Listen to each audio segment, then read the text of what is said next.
Okay, we are here today to talk about curricular practical training, a benefit for F1 visa holding students who have met certain eligibility requirements. My name is Leah Zimmer, and I'm here with my colleague Cynthia Reeves from the International Student and Scholar Affairs Office. And we're really excited to be here to talk to you about this benefit, how you access it, what you need to know in terms of how to access it, the timeline, and just a general overview so you understand the benefit that you are working to access. So the first thing we want to talk about is just a general overview, and that includes just a straight up definition of curricular practical training, which we will more frequently refer to as CPT. CPT is work authorization for paid or unpaid practical experience that is temporary, directly related to a student's major, and is an integral part of an established curriculum. And that integral part of an established curriculum can sometimes be confusing, but really what it means is that it either needs to be this training, the practical experience needs to be a required component of your program. And in that case, Mendoza has a required internship for some of their majors. We have the ACE teaching program has some required internships. The Master of Global Affairs has a required internship component.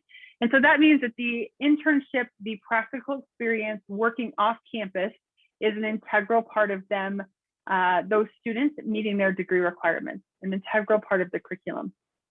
The other way that a work opportunity might be considered integral to your curriculum, your program's curriculum, is if it is tied to a class that you're enrolled in. And that typically is a class that will be named internship, externship, practicum. And those classes are a part of the core curriculum of your major program of study. And so you need to participate in this kind of practical experience off-campus training in order to meet your degree requirements. And in the case of many of our graduate students, it's possible that there is some practical experience or training that is really essential to you completing your thesis or dissertation research. And in that case, it would be considered an integral part of your program. This is really essential because it means that you may have to say no to some opportunities that come up. Maybe you're talking with an employer that looks really exciting, but ultimately that employment opportunity is not going to help fulfill your degree requirements. And so CPT may not be an option. So this idea of it being an integral part of your established curriculum, the purpose of CPT is to support you in completing your degree requirements and connected to your major, helping you develop, but it has to meet some different categories of eligibility. And we'll talk more about that. And we're also going to repeat ourselves a couple of times because we really want you to hear what this is all about. A few things to consider for CPT.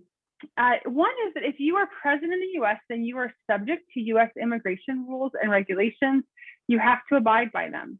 And so if you are wanting to do any kind of employment while you are physically located in the US that is not on the Notre Dame campus, then you will likely need work authorization. And that could be through CPT or OPT, which we'll talk about. But if you're present in the US, you're subject. That means if the employer's outside of the US, but you're in the US, you need to contact us and see, am I authorized to work with this employer, even though they're located outside? If you are outside of the US, and that has been the situation for many, many students because of the global health crisis, then you are not subject to US immigration regulations, even though you have an F1 visa. And so there is no reason to report that employment or to connect with our office for authorization if you are physically outside the US, or you will be physically outside of the US for the duration of the practical experience that's off campus. And that is the same if it's a US company, a non-US company, you're not in the US, you are not subject to the US regulations. If you are present in the US, you are subject.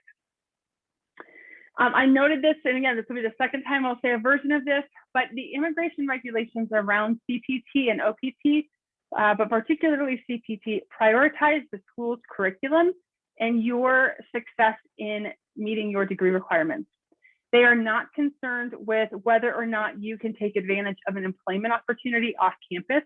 And they are not concerned with whether you want to really work off campus with an employer. Immigration regulations for the F1 visa are focused on, particularly with CPT, you meeting those degree requirements And that means you may not be able to say yes to every opportunity that comes your way. And that's challenging. That's a conversation to have with an advisor. We can help you think through what are the restrictions on your particular situation, what are the opportunities, what are ways that you might be able to access, and where are the situations that you'll just have to say no to because you aren't eligible as an F1 student visa holder. The third thing to say, and this is really important, so we also will repeat this multiple times, CPT must be authorized in advance. We cannot backdate your CPT. If you come to us and say, I've been working for a couple of weeks, oh, I've been working for a couple of days, I need CPT, we have to terminate, in many, many, many cases, we have to terminate your CVIS record, which means you have to exit the US, which means you have to apply for a new I-20, which means you have to pay a series of fees again, which means that you aren't eligible for CPT or OPT. We cannot authorize you for CPT after you've started working. Any opportunity that you take advantage of off campus that is a kind of practical experience, you need to be talking to our office first and make sure that you understand whether or not you can access that opportunity without authorization. For any experience that is paid, you absolutely will need authorization from our office. And then that comes to this last point. It's absolute when you are being paid that you will need CPT. It can be a little bit more of what we call a gray area of regulations if your opportunity is unpaid, but there are many situations in which even an unpaid opportunity will still require authorization, or we would really strongly recommend that you get authorization so as to protect yourself in the future, because you're with the university for a limited amount of time for your program as a student. You will have some opportunities to employment after you graduate because of OPT. But ultimately, if you have the idea of applying for an H-1B visa at some point in the future, you want to work in the US longer, the USCIS adjudicator is going to do a very close look at your time as a student at the university. They're going to take a much closer look at your CV or your resume. And when they're doing that close look, you want to make sure that everything that you've done as a student is contributing to a really good outcome with that USCIS adjudicator, and that you are not going to miss out on an opportunity because you were just taking advantage of off-campus opportunities all the time, never connecting with ISSA, never reporting, never getting authorization. You just want to make absolutely sure that those opportunities that you're taking advantage of off-campus, you've checked in with us to ensure that you do not need authorization, particularly if it's unpaid. Paid, you're probably going to need authorization. Unpaid, there's a likelihood that it's actually in your best interest to be authorized. I'm going to turn it over to Cynthia to talk about the difference between OPT and CPT. Okay, so OPT, or optional practical training, is something that's related to your major but not required for your program completion. OPT is something that is not authorized by our office. We'll give you a recommendation, but the authorization actually comes from USCIS. For something you would use after graduation. Usually for OPT, it takes a minimum of 3 months to be approved, and there is a fee of $410 for this service.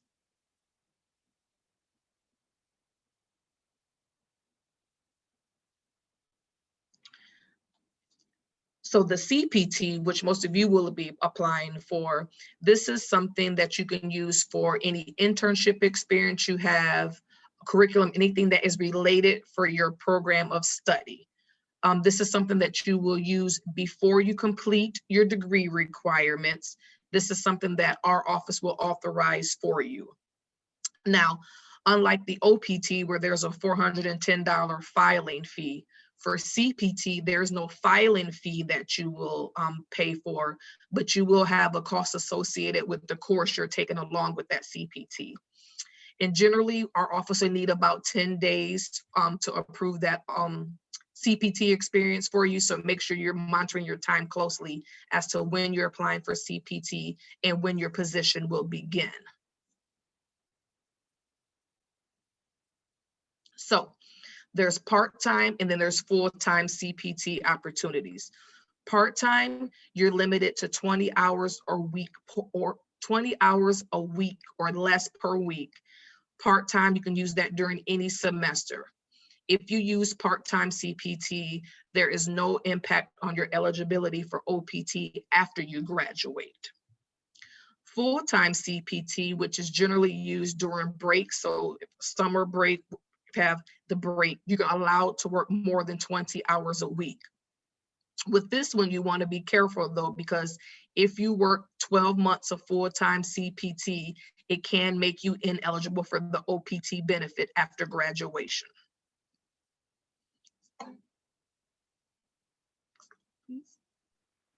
Okay, we want to talk a little bit about just the relationship of CPT to employment and to your degree requirements, and dig into some things that we may have already said, but again, it's really essential that it clicks. So we want to give it a little bit more time. Okay, so CPT and employment. It's important to know that CPT is both employer specific and job specific. So when you're applying, you're actually going to submit a written offer of employment from a specific company for a specific position. And you have to have that employment listed on your I-20. That's a part of the CPT authorization process. If there's any change to your position, to the employer, to the number of hours that you're working, you actually have to contact us and update that, because it is that employer and job specific. The other thing to note is that we're going to actually, based on that offer letter, authorize you for a very specific amount of time.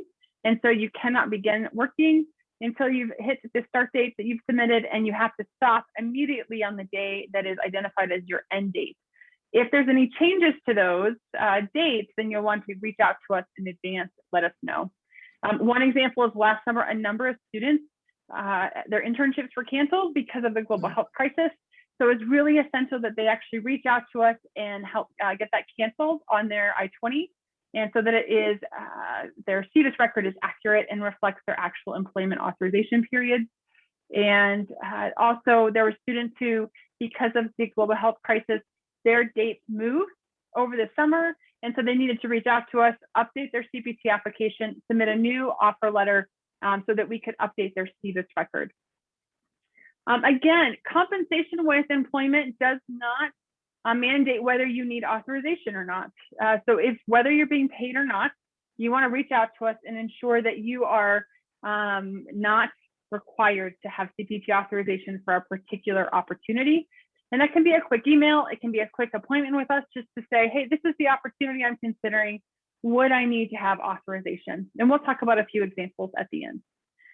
And then the other thing with employment is it's just really important to understand that you cannot be self-employed on CPT. You cannot submit an offer letter that's you saying, this is the work that I'm going to be doing, and I will be my own supervisor. You have to have a supervisor for CPT. You have to have a very specific employer employing you, and that just becomes really essential in the process. Can't be self-employed. CPT and degree requirements.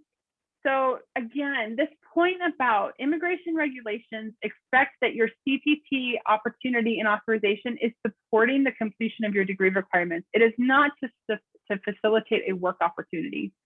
And that's where we sometimes do have to say no to students who actually aren't eligible for this. This actually doesn't align with CPT regulations. And this is very much to protect you so that when you have future petitions, there is no question about your time and the purpose of your time here in the US. So that is one of the things that we're looking at, that we're reviewing.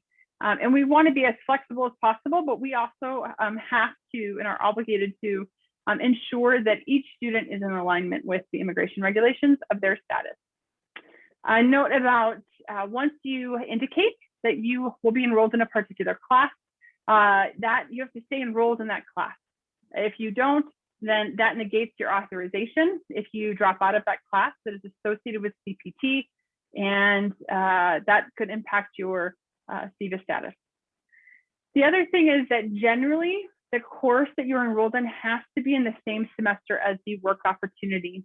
There are a few exceptions to this where there may be a course that an engineering student is taking in the spring or the fall that they're using as part of their summer authorization. But that's very specific to each program. Our Mendoza undergraduate students are typically enrolled in a credited class in the summer. and because they all have summer internships, it does vary a bit, but generally the course that you're enrolled in has to be in the same semester or in an adjacent semester, and it has to make sense about why you aren't taking that class at the same time. Another note about degree requirements is that if you apply for CPT, especially during a semester, you decide that you're going to apply for part-time CPT, that may impact our ability to extend your program in the future. CPT cannot delay any part of your program degree requirements, meeting your degree requirements, excuse me. And so we may have to consider whether we can actually approve a program extension. If you come to us in fall of 2021 and say, I want to do CPT, and then you come to us in May of 2022 and say, oh, I actually need more time to complete my degree. Just going to raise some questions. It will raise questions for a USCIS adjudicator. And so we want to be careful about that. And then the final thing with degree requirements, we only authorize CPT per semester or per summer. And so we will not, if you hand us and say, oh, I have this part-time opportunity for the next year, we're not going to authorize you for the whole year because each semester needs to be associated with one class. And so you're going to come to us in the spring and say, okay, I'm enrolled in this class, which is being supported and supporting this job opportunity. You're going to enroll in a class during the summer. You're going to enroll in a class in the fall, and we will do individual authorization periods as you enroll in those classes. And for those of you who might be looking at a CPT opportunity in your final semester, the last day that you can be authorized is the last day of classes. The other thing I'll just note is that you are, we're not going to do this authorization more than a semester at a time, but there may be some overlap of the days occasionally, and we do that on a case-by-case basis. But you should not assume that you'll be approved for the CPT for the dates that you've requested. There's lots of different conversations we'll be having with students for that. So Cynthia is going to talk now about eligibility for CPT. So, want to make sure that you meet all of these requirements when you're looking at applying for CPT. So the first and most important thing is to make sure that you maintain your lawful status while you are here in the US, your lawful F1 status. You will need to be enrolled in your program for 1 academic year before you apply for CPT, unless you are in a program that requires it before you've been here. You must also make sure that you are registered for the corresponding course to participate in that internship for that semester. And most importantly, you must have a written offer of employment for CPT. I believe we're going to get into it with the next couple of slides, but there's specific information that must be on a letter for us to authorize you for CPT. So we're going to break these next couple of slides down into undergraduate and graduate students. So this here for undergraduate students. So if you're in the College of Engineering, you need to register for the course during the spring semester prior to your summer internship. That is only offered during that time, so you want to make sure you enroll in that time and eligible to do your internship. College of Science approves CPT applications on limited circumstances. So you want to make sure, even though you have an internship available or you found one, you'll want to make sure that you are speaking with your advisor in your department, your academic advisor, before you reach out for us. Thank you. Mendoza College of Business. They are authorizing CPT twice. So generally for rising juniors and seniors only. So if you have an opportunity, you're a freshman or sophomore year, you want to wait till your junior or senior year for that. So if you have an opportunity that's presented to you and CPT is not an option, it is possible that you can apply for pre-completion OPT, which is the one that the US government approves. You would have to apply at least 3 months in advance, and there is that $410 filing fee associated with that. One thing I want to point out with that is, so with OPT, you're limited to 12 months of post-completion OPT. So whatever time you take for pre-completion OPT, that is subtracted off at the end when you go to apply for post-completion OPT. So we want to make sure that you are aware of that going in. The other thing I would just note is, as Cynthia noted on a couple of these, to check with your academic advisor, the courses or the plan for your college may change. And so you always want to start with a conversation with your academic advisor. You'll see later that they're a part of the process. But if the College of Engineering begins offering a class in the fall, it's your responsibility to check in with them to know that as the F1 visa holder, as the applicant. If you've got a plan that you want to do that may be outside of Mendoza's policies, you know, they just started requiring that each student on CPT have a faculty advisor for that opportunity. That's a conversation you need to be having with your academic advisor about, I want to take part in this internship. Here's what I know I need to do for my immigration status. What do I need to do for the college? Because there's that relationship between immigration regulations and institutional rules and regulations. So you want to make sure you understand both of those for your time here. So for graduate students, you want to look at the institutional guidelines for the hours that you're available to work. So even though there are no institutional restrictions for CPT for graduate students or professional students, you just want to make sure you're falling in with those hours available to work. So one thing we want to make sure that graduate students are aware of is that when you're applying for CPT, you cannot use this as a bridge for employment until your OPT begins. So it's not like you can find an internship at your end of your program, work under CPT, waiting for your OPT to begin to continue that employment with that employer. That is something that cannot allow. So you want to make sure that you are not trying to bridge employment between the OPT and the CPT. One thing we want to make sure that you are aware of, so you may, as a graduate student, be eligible to apply for full-time CPT during the fall and spring if your coursework is already complete. If this is an opportunity that will help you with your dissertation or your thesis or your paper that you're writing and you're finished with courses, this is something that we can possibly look at for you to do full-time instead of part-time.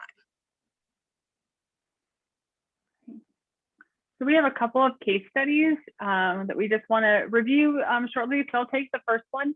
We had a student who was on campus, enrolled as a student, and worked for indie media on game days. And an opportunity came up where a national broadcasting company actually wanted to hire him to be a cameraman for one of the game days. And it was an incredible opportunity. And it was a one-day opportunity. And so the student thought, oh, this is great. This is fantastic. I can jump into it. It's through Notre Dame. And so I'm basically already authorized. And he still came to us, and we were glad he had, because he could not be authorized to work without CPT for this opportunity. And it became somewhat of a tension point of like, how do we do this on such short notice? And what class are you actually enrolled in order to participate in this? And so just know that the timing of an opportunity may prevent you from accessing it. In this case, the student was midway through the semester. There's no way they could have gone back and enrolled in an appropriate internship course to be able to take advantage of this opportunity. And there was no way that they could have done one for the future because it was really such a limited opportunity had really just popped up for him. So this is a situation in which the student might have been able to be eligible if he had come to us at the beginning of the semester and said, I think I have an opportunity to build my skills as a part of my major. I'm going to enroll in this internship class, and then I just need to be authorized for these 5 game days. Then we could have done something. But in the middle of the semester, this great opportunity popped up. It becomes much more complicated for us to authorize you for CPT to take advantage of these kind of great opportunities. Even though it was fantastic, dream job, had to say no at the end of the day. Do you want to take the next one? Yes. So this one, as you see, is a student in their home country working for a U.S. company. So if you are physically outside of the U.S., you will not need to apply for CPT. But there may be some issues for you. I don't want to say issues, but something like with taxes with applying for this U.S. company and you're outside of the country. So that will be something that you will want to look into. But as far as you needing authorization from our office, if you are physically outside of the U.S. working for a U.S. institution, U.S. company, excuse me, you would not require CPT from our office. Yeah. The next example is the Silicon Valley semester internship or other opportunities like this, where you are participating in a Notre Dame program. There's another program that's out in Washington, D.C., that students have to be authorized to work off campus outside of the Notre Dame main campus. You have to be authorized for work. So our students at the Silicon Valley semester are required to take part in an internship while they're out there. So they're absolutely eligible to apply for CPT, but they must apply for it before they begin working, and they must be enrolled in the appropriate class to participate. The same thing, there's the Idea Center tends to be a complicated point as well of employment for students, because it's often difficult to tell, am I employed by Notre Dame? Am I providing a service to Notre Dame, or am I providing it to this startup, or am I being paid by the startup? Or it's not paid, but I really am providing a service. And ultimately, that's when the story gets a little bit more complicated. One second. One other thing about that is it's just really important to check in with us if you're not sure whether it's paid, unpaid, if it's something, an opportunity you've gotten through Notre Dame, one of your professors told you about it, it simply does not matter. In order to access an off-campus opportunity while you're in F1 status and enrolled, you will need authorization either from our office or from USCIS. So always be sure to check in with us. Yes. So one other case study we want to discuss is we had a student who was in the sacred music program, and he was going to be singing at different parishes across the city, getting payment for each parish that he visited. So even though it was a Notre Dame program, he was doing something off campus and receiving payments for it. So we would have to authorize CPT for this individual, and we would actually have to authorize it for each different parish that this individual was going to be singing at, since they were all on different days. So as Leah had just mentioned, if you have any doubt at all, you want to make sure that you're in touch with our office so we can make sure that you have the appropriate authorization needed if it is needed.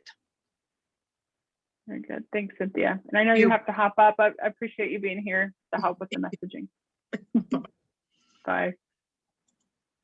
Okay, so we're going to move on to the timeline and process. So step one, you are accomplishing it right now by viewing this information session and engaging here. Step two is that you want to obtain a written offer of employment. If you have a job opportunity coming up, then you're going to want to get that offer letter on letterhead. It's going to need to have a job description, physical address for the company, a job title, the start and end dates for the work, and the number of hours you'll be working each week. Typically that will could look something like this. We have a template on our website below this video if you wanted to provide it for your company to know what they need to do. And but it should be on their letterhead. They should be clear on what that is. If they give you a work contract of some kind, that might be something that you could use to satisfy some of these requirements, but then you would need to have some follow-up to make sure that we have all the required information. And that's something that the immigration regulations require us to gather before we authorize you for CPT. Step three, and this could actually happen a little bit earlier, but it definitely should happen at this point, no later than this point. You need to meet with your academic advisor to discuss this offer, to discuss the department requirements, and discuss the course registration that may be required for this opportunity. The course needs to be related to practical work experience. It's probably going to be called something like internship course, practicum, independent study, any of those externships, any of those would be appropriate. Graduate students, if the training is connected to your thesis dissertation, then you can actually use your dissertation research course in order to apply for CPT. So once you've had that conversation with your academic advisor, you have your written offer letter, then you're going to go to ISSALink and you're going to complete the CPT application form in ISSALink. At that point, you're going to upload your letter. You're going to enter your academic advisor's name and email, and you're going to hit submit and then just follow up with your advisor to make sure that they received an email. Because once you hit submit, an email will automatically go to your advisor where they're going to confirm that you're eligible for the CPT opportunity. They're going to confirm how it's connected to your degree requirements. And they're going to do that just on a digital form and then send that back to us. Once that comes to us, our process is a review of the application, your recommendation. We're going to review, are you actually enrolled in the class? And here's one thing that's really important. So right now, making this video, we are in spring 2021. Summer course registration will not open until early April. Fall course registration will not open until mid-April. So we will not authorize any CPT until course registration opens and you are registered in the course. So a number of students have already submitted their applications now. That's fantastic, you're ahead of the game, but it's literally just going to sit in your record until course registration opens. And then we'll send you the new I-20 with CPT endorsement on page 2. This I-20 is the only work authorization document that you will receive. Once we've issued that, we'll send you an email. During the global health crisis, we'll send you a digital copy. And then once this is over and we're able to meet in person, we'll send you, let you know when to come pick up the paper copy. It's really important that the only way that you know you're authorized to participate in this internship, externship, practicum, off-campus practical training experience is if you have an I-20 with CPT authorization approved on page 2 of that I-20 in your hands and you've reached the start date. No other letter from a department, from a faculty member, verbal approval from ISSA is going to authorize you for employment off campus. For CPT authorization, you have to have that I-20 in hand. Super important. So just a few general reminders that we've mentioned and we'll just repeat.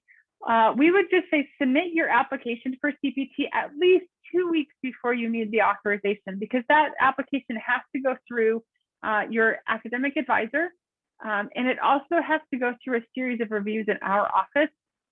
If you're applying at the beginning of the semester or at the end of the semester, or when the university is closed for winter break, those are incredibly busy times for our office. And so we would say even give it a few more weeks. As long as you have that authorization in hand when you start working, you're good. But just really important to give us time. There are so many different reasons why we might be delayed in processing your CPT request. It could just be that there's a hang up with you getting registered in the course. It could be that we are processing 500 students starting classes in the fall. It could be that we have really just dedicated hours and hours on processing travel signatures, and that's really what we're focused on for a week because that's the most urgent need. Who knows? But truly, you cannot begin until it's authorized. So get it to us as far in advance as possible so we can authorize that for you. We cannot backdate authorization. So if you submit a offer letter on March 15th that is for a start date of March 17th, and we don't authorize you till March 20th, we are not physically able to go into the CPT authorization portal and see this and backdate that to March 17th, even though that's the date you asked for. So you shouldn't begin working. You wait until you have that, and we may have to ask you for an updated offer letter with the new start date or ask you for confirmation that you did not begin working. Really essential, employment off campus cannot begin until you've received this I-20 from ISSA or at some future point have an EAD card from USCIS and that start date of authorization has been reached. So now we've done this really brief run through of CPT. Hopefully you understand it so much more than you did when we began. If you have any questions about your specific opportunity or the CPT application process, or just generally about CPT, what can you do with it? Please feel free to email us at issa@indy.edu or set up an appointment on our advising appointments page. I hope this was helpful. Look forward to connecting with you and helping support you in taking advantage of all the many great opportunities out there that you'll be using with your Notre Dame education.